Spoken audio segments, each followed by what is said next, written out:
بسم اللہ الرحمن الرحیم۔ السلام علیکم ورحمۃ اللہ وبرکاتہ۔ شہد کا ایک قطرہ، زبردست واقعہ۔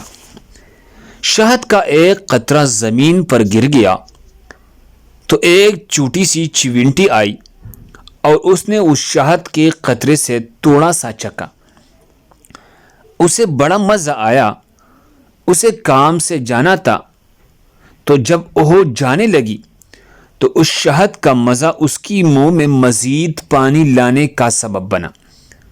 اس کا منہ بھر آیا۔ کیا زبردست اور مزیدار شہد ہے، کتنا میٹھا ہے، آج تک ایسا شہد نہیں کھایا۔ وہ لوٹے اور شہد میں سے تھوڑا سا اور چکھ لیا۔ اس نے دوبارہ جانے کا عزم کیا، مگر اس نے محسوس کیا کہ یہ تھوڑا سا شہد کھانا کافی نہیں، اسے اور کھانا چاہیے۔ وہ رکی اور اس مرتبہ کھانے کی بجائے شہد پر گر پڑی تاکہ وہ کم سے کم وقت میں زیادہ سے زیادہ لذت حاصل کر لے۔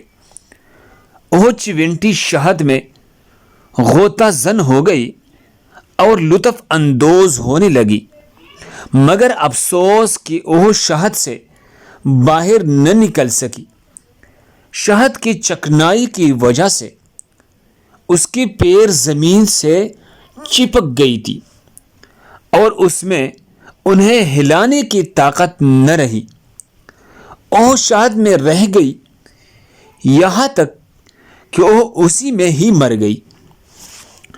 اس کی لذت اندوزی نے، اس کی مزے اور ذائقے نے شہد کو ہی اس کی قبر میں تبدیل کر دیا۔ ایک دانا کا قول ہے، دنیا بھی شہد کے ایک بہت بڑے قطرے کے علاوہ کچھ اور نہیں ہے۔ یعنی یہ دنیا کی مثال دے رہی ہے کہ یہ دنیا بھی شہد کے قطرے کی طرح ہے۔ یعنی ظاہراً ہمیں میٹھا لگتا ہے، لیکن اس کے اندر جائے، اس میں مزید اندر جائے تو انسان کی ہلاکت کا سبب بن جاتا ہے۔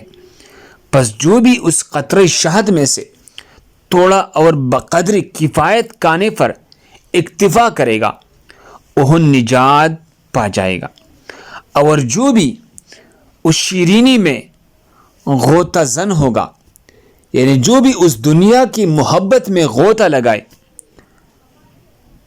ہلاکت اس کا مقدر بن جائے گا۔ یعنی اس نے اپنے ہاتھوں سے ہلاکت پا لیا۔ بقدر ضرورت تھوڑا بقدر کفایت کھانے پر اکتفا کرنا چاہیے، اس میں کوئی حرج نہیں ہے۔ اللہ ہم سب کو سمجھنے کی توفیق عطا فرمائے۔ مزید خوبصورت واقعات کے لیے ہمارے چینل کو سبسکرائب کریں۔ جزاکم اللہ خیر۔